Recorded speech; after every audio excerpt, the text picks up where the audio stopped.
you got a high conflict, manipulative, controlling, or avoidant ex? And have you seen them twist agreements, ignore rules, or find loopholes in things that seemed pretty clear to you? And are you worried that even if you end up with parenting orders, the battle won't actually ever be over because they're going to potentially continue to manipulate whatever it is that's going on? Court orders don't magically change people's behaviours, but clear boundaries written into parenting orders can prevent a lot of problems in the future. So today we're going to be talking about practical boundaries and ways and things to consider including in your parenting orders to stop those arguments before they even start. Welcome, Mum. Hello, Laura. Hello, everyone. Wow, that's a topic and a half. Yes.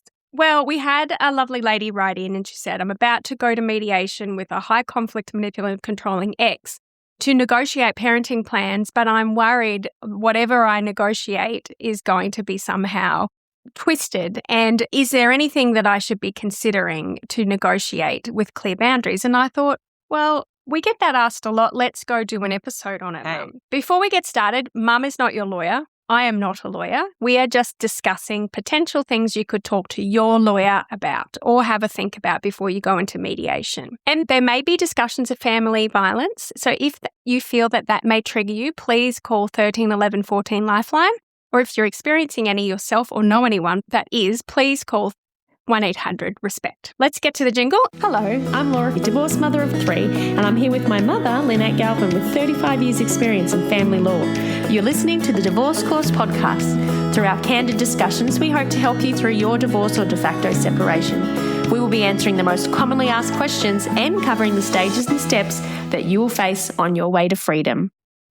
Now, Mum, people think, they do think, I'm going to get my parenting orders, I'm going to go through court or go through mediation, and then the world will be better and life will move on.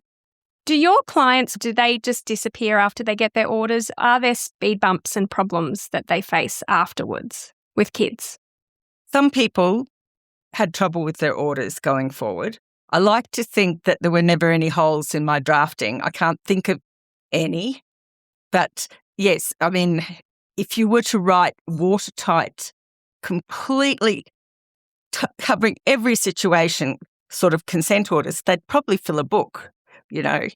And so, you know, there's a lot that relies on people's goodwill and understanding what they call the spirit of the orders. Okay.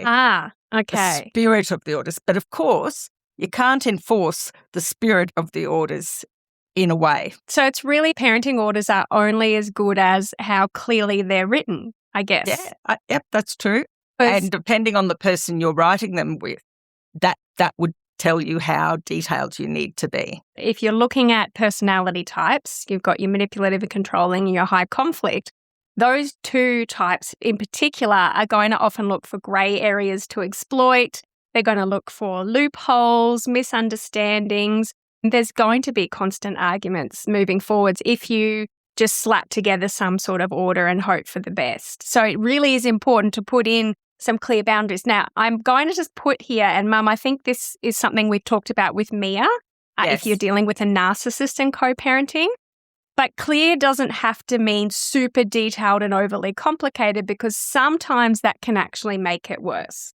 It's like when you've got kids and you give them, you know, you're not to go in the lounge room with your food.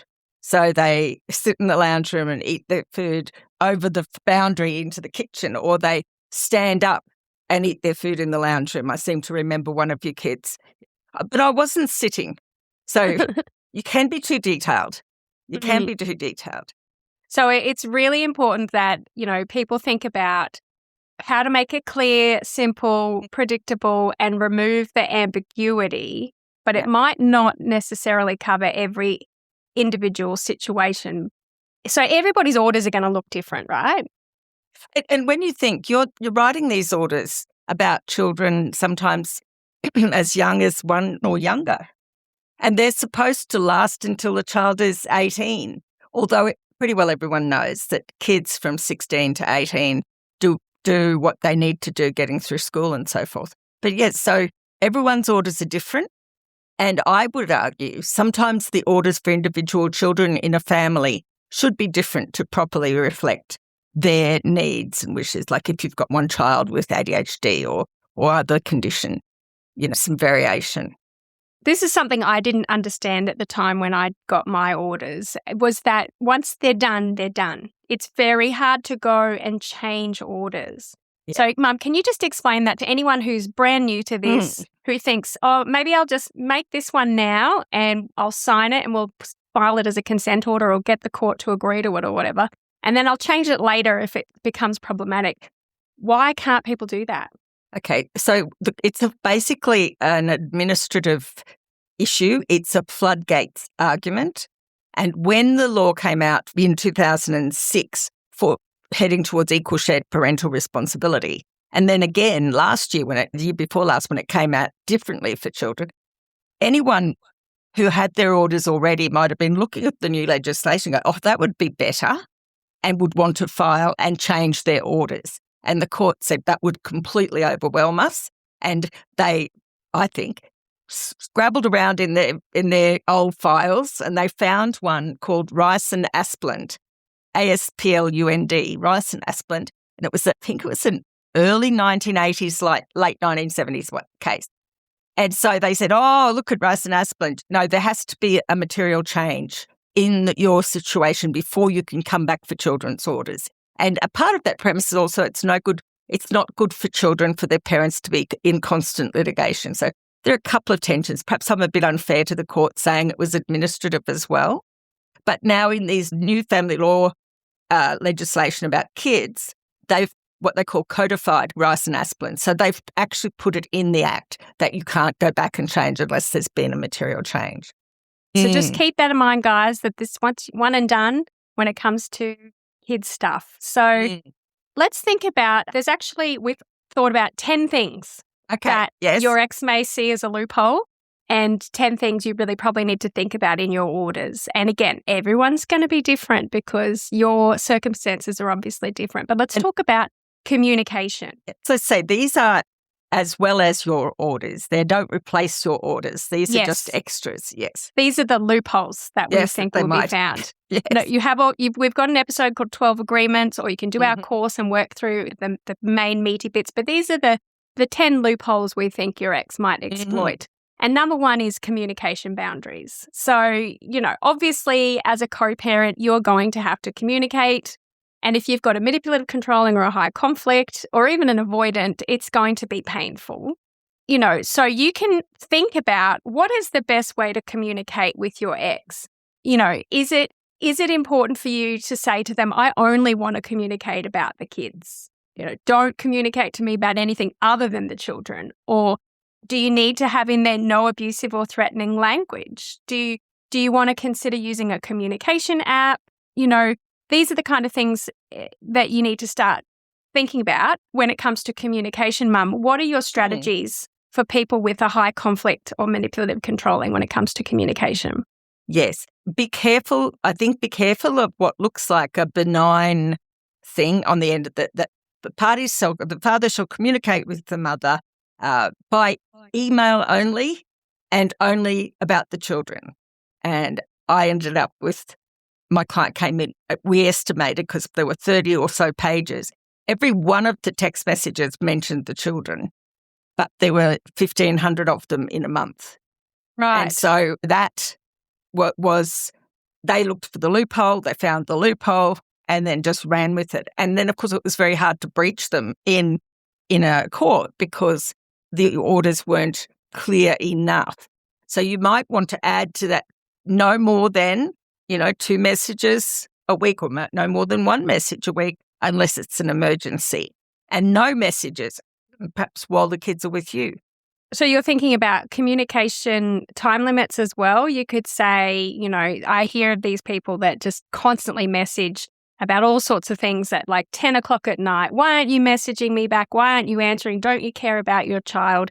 So you could create maybe some rules around, communicating only between 8 and 8 unless it's urgent. Even that, Laura, that's 12 hours. Yeah. If the children are with you, you'd want no more than 1 or 2 emails a week. Yeah. So 1 message rule, every parent must send 1 message regarding a topic and allow for a reasonable time for response. So these are the kind of things that you could think about putting in. What's a reasonable time? So if we're going to tighten that loophole up, we'd give them 7 days to respond or 48 hours to respond.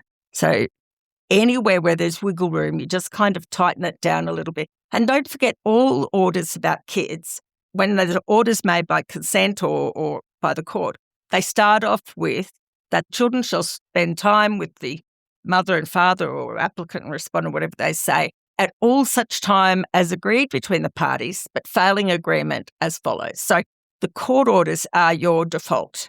But if you've got a reasonable person on the other side, you can wiggle, make some changes if you get suddenly everyone had to stay home because of a cyclone. We're in Australia, guys, so yes. So there are some parenting apps you can also think about using as well. There's Our Children, there's My Family Wizard, there's a whole bunch of ones that you could consider putting in your orders if that might make it better for you. So have a think about those kind of things. That what are you dealing with now and what do you not want to deal with in the future? And that might be helpful. Now, we're going to talk about emergencies. That's number 10. So we'll get to that in a minute.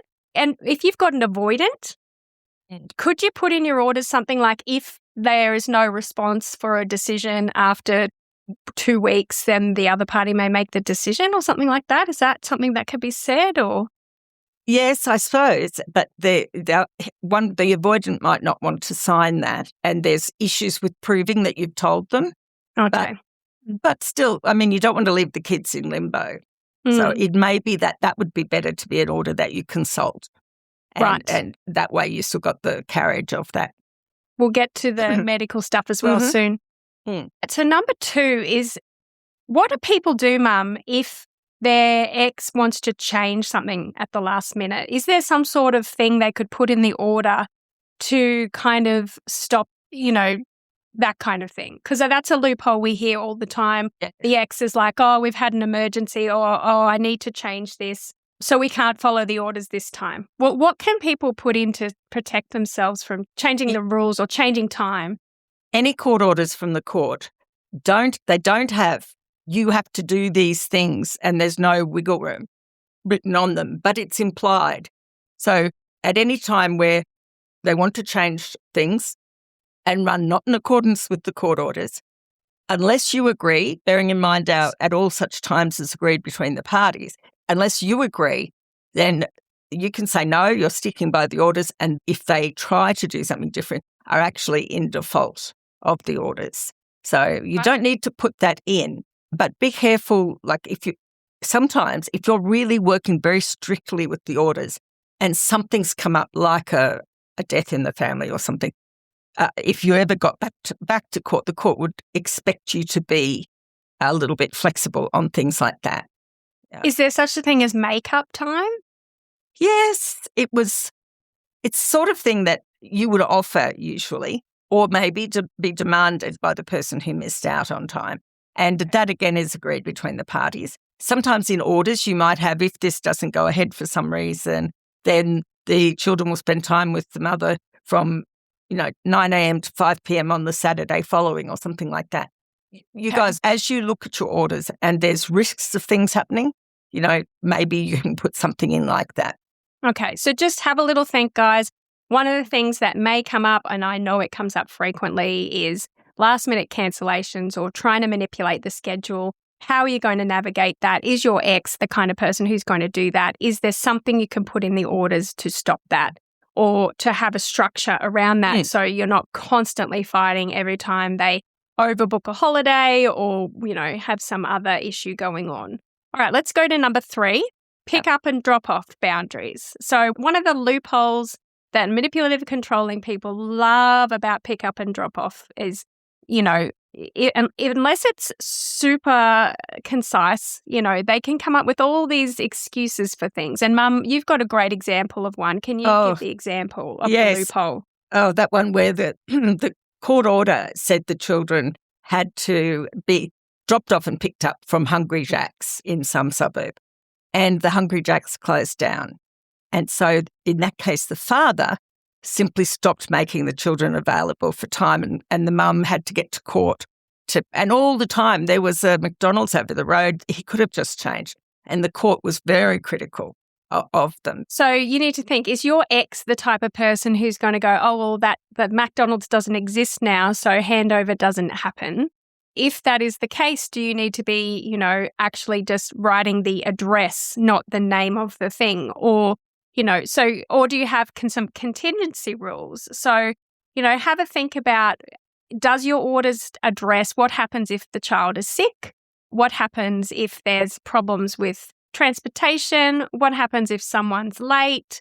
What are the rules around that? So, for example, Mum, for an avoidant, one of the loopholes might be that, or a manipulative controlling, you're sitting there waiting to do handover with the child and they're like 2 hours late, but you're too afraid to leave because you've got to follow the orders. Is there a better way to write the orders for those people who are hesitant that they think their ex might just not show sometimes? Yes. So, yes, we used to say something like, if they're 15 minutes late, then time won't happen on that occasion, something like that. And it was a scene of much debate about the times, how much time could you have? I think I've had cases where the other person has been having time with the children, but we don't feel confident they'll keep on having time. And we didn't want my client to be tied to going to a place every second Saturday or every Saturday when this person had long ago stopped going. So you can put in your orders something like, upon the respondent or applicant missing 3 of the agreements, 3 of the agreed times, or failing to produce a clear drug test, then will be suspended until such time as they produce a clear drug test. Or if it's just they've stopped coming, then you can put in the order there that if the respondent misses 3 times with the children, then the time will not resume, or something like that. It might be more than 3. It might be for a month, and then might be 4, and then if they don't do that, then you could say that they can write and give 30 days notice that they are going to resume time, and then the person can get in there again. And I guess another thing you could think about with the locations and pickups, if you're the one who's always looking after the children and like Mum said, you've got an avoidant or someone who's a bit manipulative controlling and is going to be late, you could think about having the pickup location where it is the best convenience for the child. So if the pickup is from your house and your child is doing whatever they normally do at home, it's no skin off their nose if your ex doesn't turn up. Obviously, they'll be upset, but it's much more upsetting if you're sitting in a car park. So yes, absolutely. Thinking about those kind of things. And to be completely clear and fair, I do think pick up and drop off at school is a really good one. If your child isn't at school age yet, you do need to think about what are you going to do pick up and drop off in high school and primary school. So think about that in your orders. But handover at school is probably one of the best ways if you don't want to have too much contact with your ex. We didn't used to do handovers at school in the past because for about 20 years, the children would carry their clothes and toothbrushes and things with them because they were going for shorter periods of time, like one weekend out of 14 days. And so if they had to carry an overnight bag with them and then be collected from school, it was just all too awful. And so they used to have them collected from the house. But now collect them from school, I think the kids aren't as scared or worried that their parents are going to clash. And it's very normal for them to do that. If you're having them, you've got to have a plan B though, remember, Laura, for if there's an unexpected day off, teacher's day or whatever. Yes. So thinking about, what happens if there's a student-free day and it's, handover? Where do you do handover? Some people I know continue to do it at the school. What do you do if school gets shortened? The calendar day gets like all of these kind of things that loopholes without a doubt get eaten into. And we're running through these really quickly, Mum, because we've got 10. Sorry. But I just want to say we do have an episode on handover hell, which great information all about the things that can happen during handover and what to consider. Okay. Is that one thing you wanted to say, Mum? Because we've got a few more to go. No, I just wanted to say, watch out for putting the word gazetted school holidays in a set of orders, because the holidays your children are getting at their school may be quite different to what the state government has put in their gazette. So if someone pops that in your orders or tries to, have a good think about that. Because it can be quite different. Because gazetted means state school, but private schools have completely different timetables. So you should definitely make sure if you're doing the orders for school holidays, etc., check those, because manipulative controlling people are going to love that loophole. Oh, but the orders say, holidays start now. All right, let's get into some more. So this is a big one. This is a big loophole that drives people insane. Number 4, extracurricular activities. Yes. So think about, what are your kids doing? Are they doing sport? Are they doing music? Are they doing dance? Are they getting tutoring? Do they do something that's just out of the ordinary and they're already doing it? Or thinking about in the future, are they going to want to do certain things in high school? Are they going to want to do things in primary school that that are going to come up? And thinking about who's going to handle the pick-up and drop-offs of that? Who's going to share the costs of that? But also, I hear so many stories of people who their kids really want to do something, but the other person's like, no, that's my time. I don't want to take the child to a sport activity, so I refuse. And then the poor child misses out. So how can you make your court orders cover that a little bit better, Mum? Yes. Well, first of all, say it was a violin lessons. I've heard of kids who the orders say violin. The child is completely overplaying the violin, and both parties having to force the child to go because neither of them wants to breach the orders. So be very thoughtful about that. Sometimes you say that the children attend the activities that a parent arranges for them during that parent's time, which may mean they only go to footy every second week or whatever, only go to choir on the weeks they're with one parent. That's terrible. It's crap. But it's probably unavoidable. But if they're already doing? If they're already doing it, put it in your orders that the child will continue, but make it that they can stop, right? That they can't be forced. And who does what? I mean, what happens is if it's your idea, they will want you to pay for it. And it's hard. The court doesn't want a person reaching into the other parent's time and filling it up with activities so that the parent never gets to just relax with their child.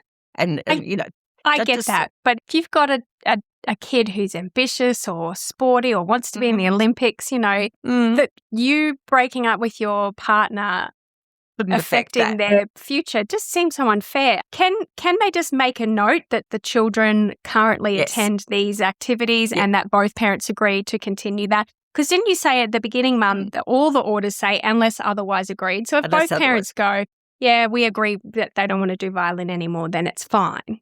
Well, yes, but if you've got someone who's looking for loopholes, they probably won't. But so some things the court do, they make the orders about the children and their extracurricular activities, but they make it sort of general, that the children have no more than 3 extracurricular activities. And then they put notation at the bottom, which means it's not enforceable, and does say, and the court notes that the children are currently attending cheerleading or that they're currently attending boxing lessons. And just put that in there so that if it ever comes to court for a breach, then the new judge or the next judge can look at it and get a feeling for what was the situation. But yes, if someone really wants to be awful, it's very hard to stop them, because I had a client years ago where they were he was taking a 5-year-old child for kite surfing, and the mother was beside herself. But she had no idea he was going to start doing that. So I guess, could you put in your orders that both parents need to agree before signing up to a new thing?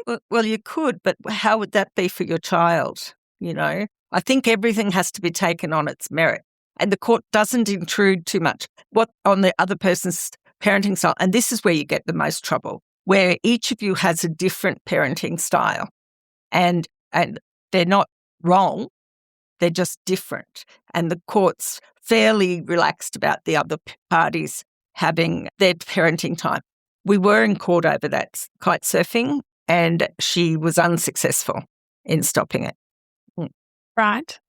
If you haven't got your orders yet and your ex is being a pain in the butt and not taking the kids to an activity they've done for 4 or 5 years, will the court look on that and think they're a bad parent or they're not working in the best interest of the children, or do they just ignore it?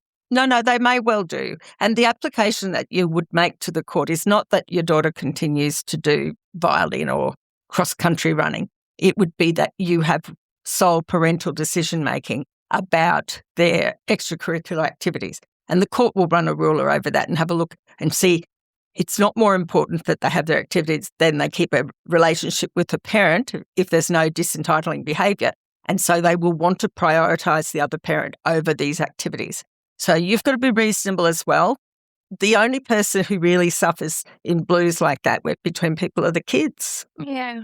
And they may not say that they want to do something because they can't bear the argy-bargy.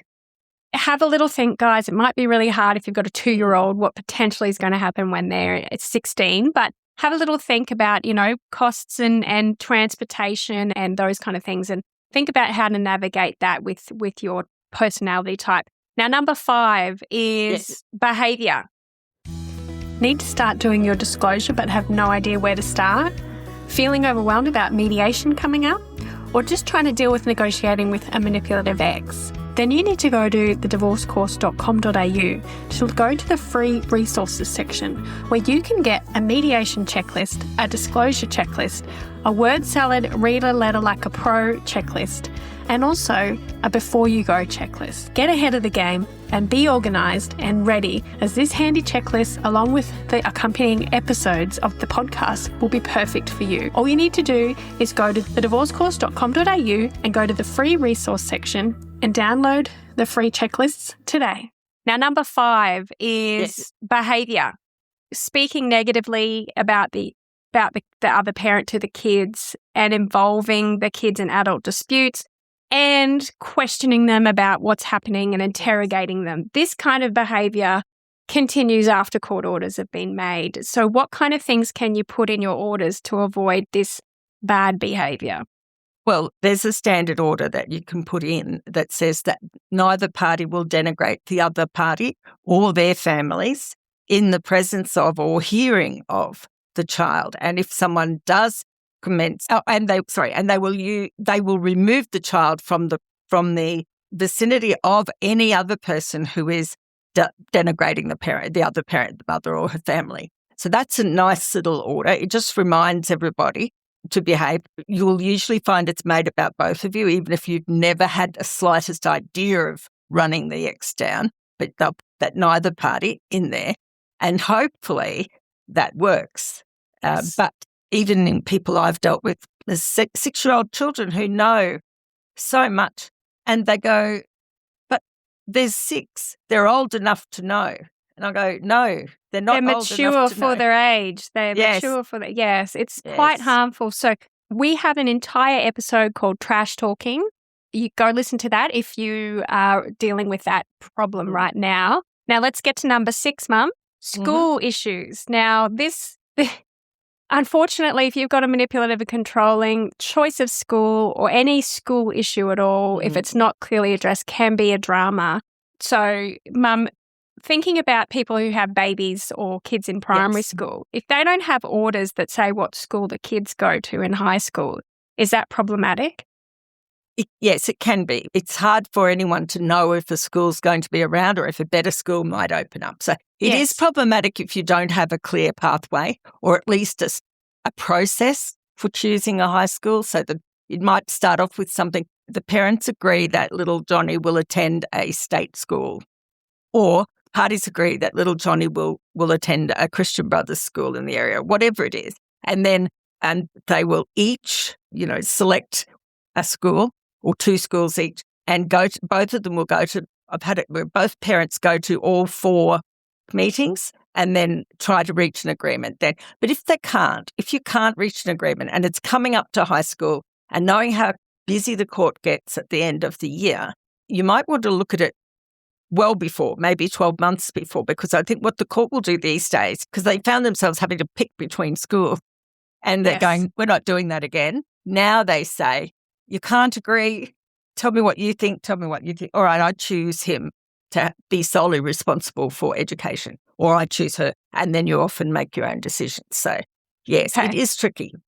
What if your child's already enrolled for some fancy high school and they've been, you've got to pay like $10,000 a year to keep their place or something like that. Yes. And then the age-old story we hear, and I know we've got to go through all these other types, but that the minute they break up, the other parent goes, no, they're going to a state school now. Is there anything people can do there? Not much, really. But in terms of child support, the agency can have a look. And if the child is going to a high school and was signed up by both of you, that was intended for them, then they can try to get the other person to pay half of the school fees. But Laura, a lot of times after family separation, you sell the house, you've got 2 sets of bills. Sometimes people just really can't afford a private school. Well, I get that, but I'm talking about the bazillionaires that just do it just to make people suffer. Then I would be off to court, send them a notice of, ask him to mediation, send a notice of intention to file in the court and say, this is what we had agreed on. There's no issue of money. I just can't get his buy-in or her buy-in to do it. And could you please give me sole decision-making responsibility for education of the children? Okay. If they're already enrolled, can you put in the order that the child will continue attending their current school unless both parents agree or something like that? Yes, we do that a lot. Okay. Yes. All right. Again, do you know what you're seeing, Laura, is the common theme is crystal ball gazing, isn't it? Yes. Yeah. Yeah. School communication, really quickly, I'll tie it in with that one. We hear a lot of the alienation arguments or that no one's involving me in anything.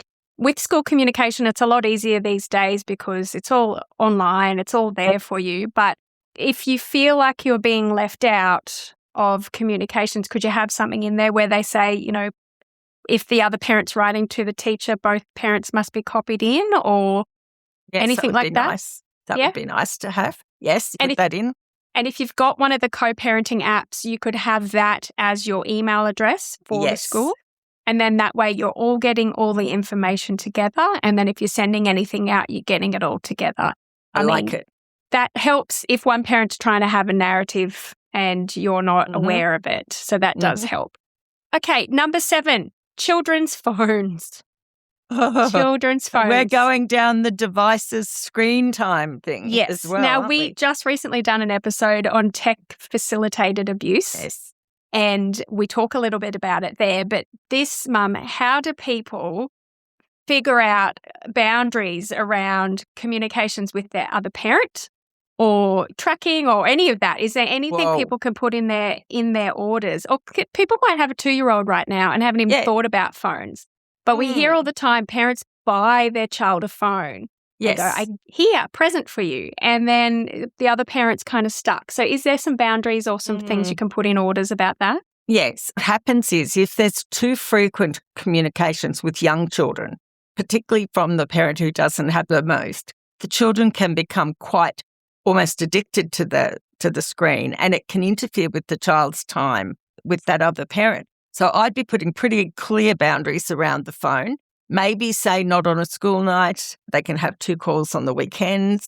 It might be nice that you don't have to monitor the calls. If you've got a 4-year-old whose dad's or mum's given them a phone, just take the SIM card out and let them play on something else. But you can be very firm about the time, and it's your call, it's your house. But can you put anything in the orders, or is there anything people should think about when it comes to orders with communication with the children during each other's time?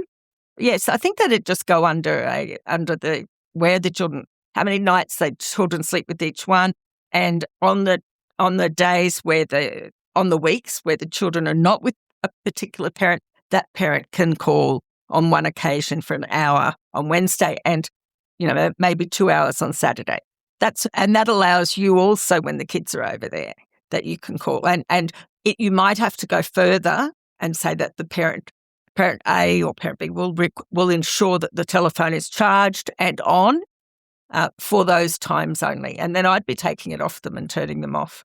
Because if you weren't going through this, most kids studying during the week, you can't control what they do in the day, but at night time in your house, you need that peace and they need to knuckle down.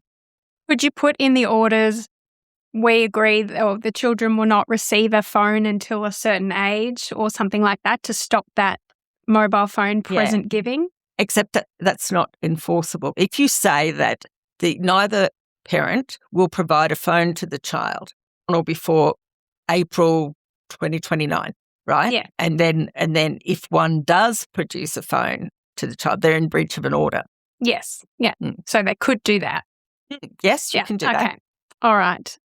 And if you've got a stalky kind of manipulative controlling ex and the kids have got a phone, can you have orders that say that like Find My Phone or stalking stuff can't be put on there? Or is that just... Yes, you can, but be vigilant because they might not be obeying. Also, you can say no FaceTime calls because I do know of cases, many cases, where the caller insists on getting it on to FaceTime and then asks the child to walk around the house, which is despicable and a big intrusion on a person. So have a think about...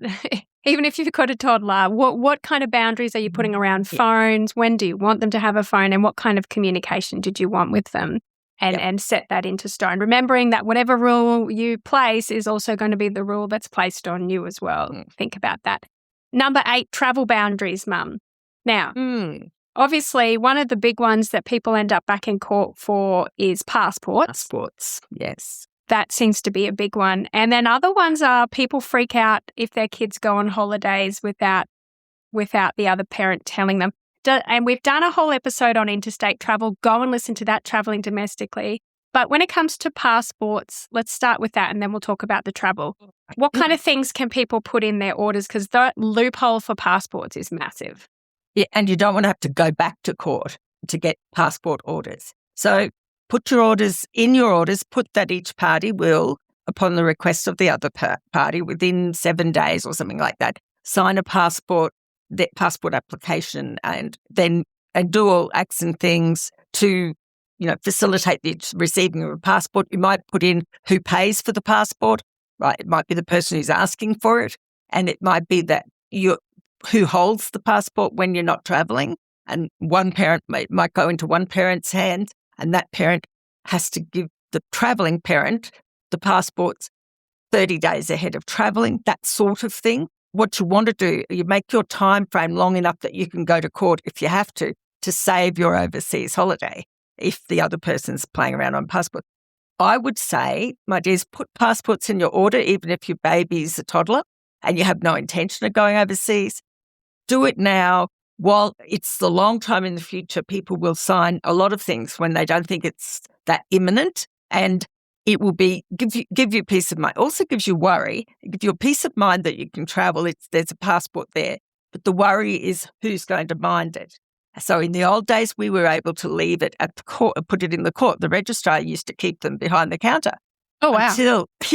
Until there was a big court case, and the fellow said, "You're not allowed to take my child's passport. Who do you think you are?" And then they tried to make solicitors do it, and I've never touched it. So now the thing is one or other of you has to hold it, and you have to trust. So make sure you've got all how long they've got to sign it, how long have you got, otherwise you go to court, or how... I'd put in the itinerary as well. Okay, so that's contact the next number. bit. Yes, so, because remember, it might be your ex who's taking them overseas. So. Yeah, destinations, contact details, travel dates. You can put that in your orders to say that information must be given. Yeah.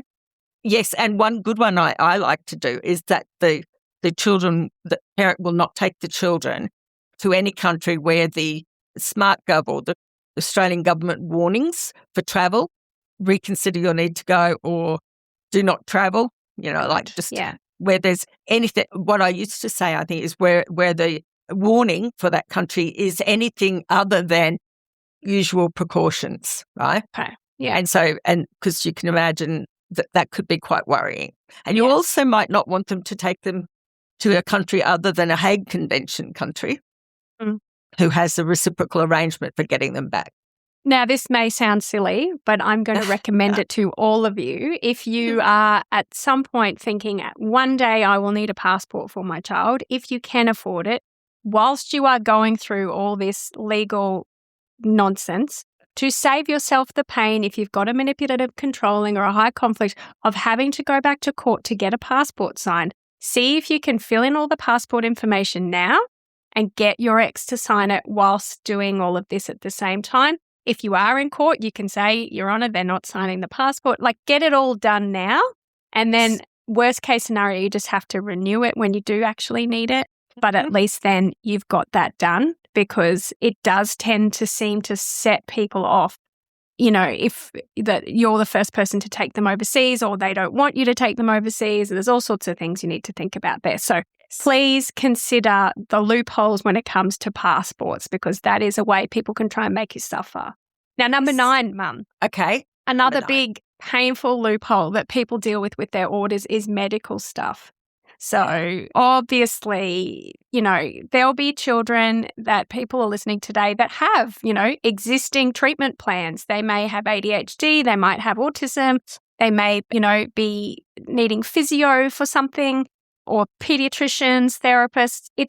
It's worrying to hear from people who say their ex all of a sudden believes that they don't need that therapy anymore, they don't need that treatment. So can orders put in existing treatment plans that both parents must continue? I don't know about that, because I think it can go in the notations. Okay. Right? And what I'd be saying is, if there's been an indication that your ex is not going to get with the program, maybe they deny the child's diagnosis or whatever, maybe you need to ask, if you're in court, maybe you need to ask for sole parental responsibility and decision-making over health matters, because the law's changed. A third party can take instructions from a parent, either parent, about the children. And the law now says, the Australian Family Law Act says, that person, that counsellor, that whatever it is, doesn't have to get the permission of the missing parent, the other parent. And that I was so excited when that came out, until I've been talking to psychologists and doctors, and they say, well, that's all very well for you, but our ethics and our committees, our overseeing body, says we have to get both permission. So, I think put it in as a notation, and maybe in the event that there's a significant dispute, then maybe you'd be saying to the other person, I have to go to court over this, and I'm going to be looking for costs, invite them to mediation, and then go to court and use all of the evidence that you've got to get that sole decision. But the what people can you put in listening the today, orders? the people listening today won't have to do that. So you're saying the medical loopholes, changing doctors, psychologists, therapists, pediatricians, specialists, changing that, or the way to deal with a manipulative, controlling person is to say, hey, they're painful, they don't believe in the diagnosis, they don't follow the treatment plans, they keep changing the doctors or whatever it is that they're doing. I need sole parental decision-making about medical. That's what you'd put in your orders to prevent that loophole. Yes, that you have sole parental decision-making. Yep, absolutely, about those things. Okay. And then what about medical information sharing, Mum? Because that also seems to be a loophole. It's other things people can put in the orders about medical reports, appointment details, and treatment updates. Well, we're no longer obliged to do it jointly, and you may not even have a requirement to consult. However, in good parenting, you would keep them abreast if it affects the children when they're in that parent's care. So you'd let them all for the benefit of the child, right? And that would be the way to do it. I think you don't have to tell them every little thing. She burned her finger on the kettle today, or he skinned his knees. I think it's important to point out here, if you go and put in your orders that all appointments will be shared in a joint calendar or something like that, and you do have a manipulative, controlling or a domestic violence ex, you're bound by the orders to put every single appointment in, which then they can use as a loophole to continue to manipulate and control you. So think about every order that you get, put in your orders, and think about, will this backfire on me? So it's not just about putting orders in to stop loopholes. It's also taking orders out. Leaving the ones you leave out. That's right. Yes. And it's better to be silent on that issue. Yes. Because that's why I think the law has been changed to stop children being deprived of getting the therapy they need or the medical help they need if one party's just being stubborn or, object. And that's a massive kettle of fish, and I think we really need to do a whole episode on that. But we do have an episode on sole parental. If you want to go learn more about that, go listen to that. Yes. Number 10, Mum, emergency contact rules. So this is another loophole. I guess if you don't have it in your orders at all, they might not contact you and you will not know. Remember, it's always a two-way street. Yes. So, and mobile number is good enough, right, for both of you. But if you're travelling overseas, as part of the thing that you would want, or if they're taking the kids overseas, in the orders, what where you're talking about passports, you'd want to put in there that they will keep you advised of their mobile number while they're away and where the kids are staying during the trip. I think also if you've got a manipulative and controlling and there is an emergency, maybe they break their leg while kite surfing, and in the orders it says the other party must contact the other parent to notify them of any emergency. But if that's all it says, you may have a manipulative controlling that says little Johnny has broken his leg. And that's all the information they'll give you. So make sure you put the name of the hospital, the name of the doctor perhaps, and any other relevant information so that you can then go find where little Johnny is so you can make sure they're okay. And timing too. Yes, timing, true. Because timing. they might wait till ages. So that's a loophole again. If the orders just don't say a time, they might message you a week later after they've already been to the hospital and come out. So, that's right. If you want it to be immediately or at a reasonable, as soon as possible from the emergency. None of those. As soon as possible, but at least within 30 minutes. That's a way of doing it because they might say, oh, I didn't have reception. My phone went flat. And some of the people feel a bit guilty if they've hurt the child accidentally and they don't want the other person to be informed. Yeah. Okay, look, there's some things I'd like you all to think about. We're not solving it all for you. There are more in-depth episodes on each of those things, but they are loopholes that can be exposed and they're the weak links. We haven't even talked about days and rosters and nights and counting of those sorts of things, and that's obviously something that can be loopholed all the time. So make sure the way you structure your handover times and figuring out what days on who goes where is really clear and succinct and not ambiguous in any way. Yep. Well, it happens often that the school holidays, right? The big question that comes up all the time is, okay, I had them the last weekend, then they have them for the school holidays, but that's not weekends, that's school holidays. So they then want the next weekend because that would have been their next week because I had the weekend before the holidays. So there's nothing right or wrong about that. I guess it swings and roundabouts, but you might want to say that the ordinary time is suspended during the holidays and then resumes as if the holidays had never happened afterwards. But you can't do better, guys, with working out days and times, is to get the calendar, print out some calendars, including your school and their school holiday dates and things, and just see how it works so it doesn't surprise you. Yeah. And I'm going to put in here because I know we've got a lot of ChatGPT lovers and or Claude lovers, and I just want to point out I actually had a bit of a mind blank about some of these things, but I came up with 10 of them myself. But I thought I'll ask ChatGPT what loopholes to be looking out for and what things that you should be putting in your orders. And they gave me 5 things, and they were all rubbish. They did not mention anything of what we've just mentioned. It mentioned right of refusal, relocation notification, information sharing, and child-focused decisions. So I just want people to be aware, please don't just rely on ChatGPT or AI to help you write your orders, because I don't think it knows the nuances yet of the type of people we know that if you're listening today, you are dealing with, and the brain power you need to put into it. So I think really what we wanted to point out today, Mum, is, parenting orders don't stop conflict, okay? It isn't the magic solution. But if you put some clear boundaries and write the orders in a way that stops loopholes, it can dramatically reduce it. Yes. But really, your main aim is get rid of the ambiguity, prevent your manipulation and stable routines for your kids. So have a little think, look at the orders that you're creating. And that's why it's sometimes good that court takes so long. You can find the holes. You know where the loopholes are because they're starting to try. So if you've got a parenting plan and you're always butting heads about one particular thing, then ask yourself, how can I fix this so in the orders we're not doing this anymore? Mum, we've got to run, but can you think of something that you can embroider on a cushion for everybody who is going through the hair-pulling process of creating orders to make their lives easier for themselves and their children? That is hard, Laura. I just don't know. What do you think? I think child first. Remove the ambiguity, or that's no one's got a cushion that big. Oh, you give massive sentences all the time. Yes, but I'm doing in little embroidery. You're doing cross-stitch version. Okay. Well, I think what if? Maybe what if? Think about the what ifs. Yes, I think that's it, because you're looking into the future, and knowing what you know about your ex should give you an idea of the things to think about what if.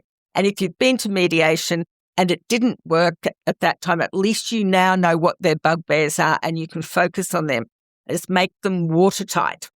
And I think one lesson everyone learned was when COVID hit, the pandemic hit. Oh, my goodness. And there was not many thoughts of, what if there was COVID? But what there should be in people's orders is, what if the school is cancelled? What happens then? If school's cancelled, time resumes as whatever. Or what if there is a national emergency? What if there's a flood? If you've got a painful ex, look, if you've got an amicable ex, you probably don't need the what ifs as much.